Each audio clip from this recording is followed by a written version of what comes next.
Welcome to Let Me Fix This. Enjoy the video. You start by getting your screen ready and adding the batteries widget. Enter jiggle mode by long pressing the home or lock screen. This puts your icons into edit state. Once done, tap the plus icon, type batteries in the search field, and choose a widget size that fits your layout. You add it and position it where you want. This lets you see battery levels at a glance without opening settings. Make sure to tap Done to lock the placement and confirm visibility.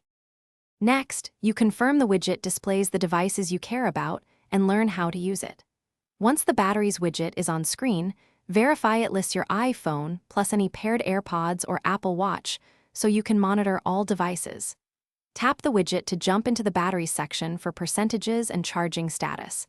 This helps you spot drains or charging delays.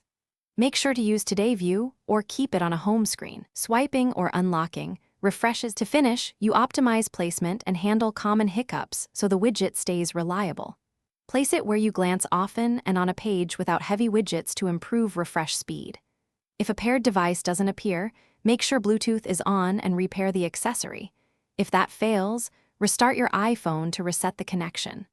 Also enable Show Battery Percentage in Control Center for exact numbers.